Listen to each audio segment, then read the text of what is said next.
Okay, and I'm I'm so glad you asked this question. Um, and I'm sorry also at the same time that I'm the one to have to tell you that your school lied to you. Um, they can't because your child has an IEP also enjoys the civil rights benefits of and protections under a 504. They're sort of meshed together. Um, if your child has a very valid medical reason for why, um, especially if the COVID cases increase significantly, and you have the medical documentation to support that your son is within one of those high risk categories, which I believe asthma would be, that being that COVID's a respiratory type of virus, then at that point, especially if they've offered virtual during the pandemic, that should continue to be an option. And if they say, well, we're not doing that anymore, then at that point, homebound, which is not homeschool, homebound is an option.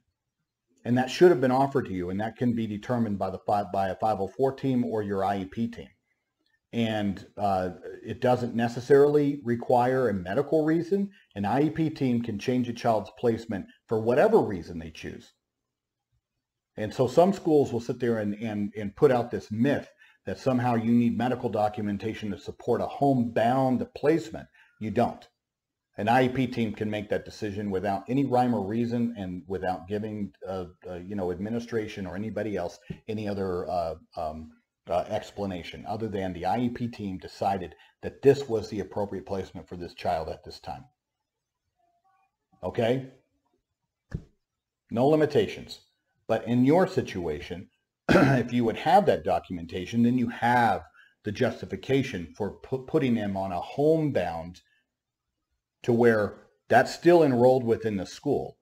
It is school services provided to your son in a way that could include in-person or a continuation of the virtual program that he was offered prior to August.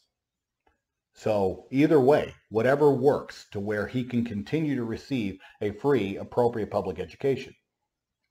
But whoever told you homeschool's your only option violated your child's rights, because by homeschooling your child, now your child doesn't have right to public education services.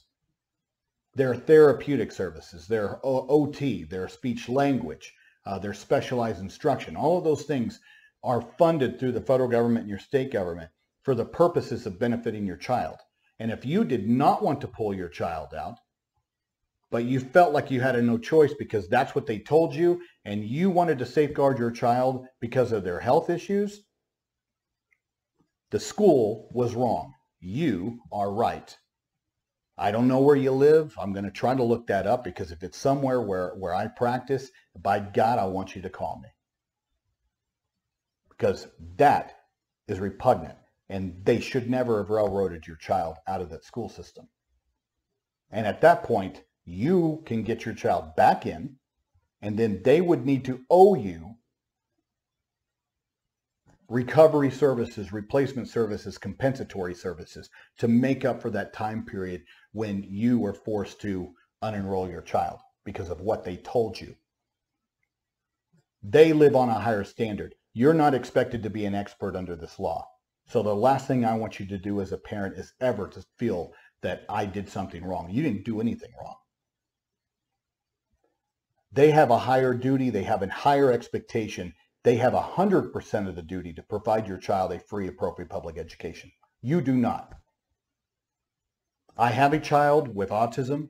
I have a child with an IEP. I am an expert in this area, but yet when I am sitting on that IEP team, I am just a father. The law doesn't raise my level because I happen to also work in this field. I am a father. They have the responsibility to provide my child a FAPE. They have a responsibility to understand all of the resources in my surrounding community. They have the responsibility to identify how to serve my child appropriately if certain factors come up that inhibit that. And that's where homebound has always been an option. And the pandemic didn't change that. Shame on them.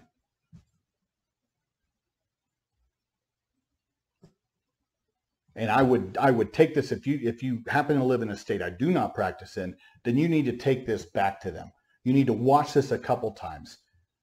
And you need to take this information back to them and say, you were wrong. You should have put him on homebound. Homebound, not homeschool. Homebound is something that the school provides as part of his IEP services, where he's still enrolled in your public school system. Not homeschool to where you have to unenroll your child. God, I'm sorry that happened to you. It can be fixed. And then once you call them on it, then at that point you need to sit there and say, hey, we need to negotiate extra services, makeup services. And if they sit there and they pull that crap on you, well, you unenrolled him. I unenrolled him because you told me that there was no other alternative than to unenroll my child. And I would not have unenrolled my child had it not been for your ignorance and your stupidity in telling me that there are no other options. And now I've educated myself. I've raised my level of understanding within this realm, and you lied to me. Either because you didn't know or because you intentionally were trying to get me out of the system. But I'm back. I'm back with my child, and by God, you're going to serve my child appropriately. And that's how you need to do it. Hopefully, you live in an area where we can help you, and I will help you.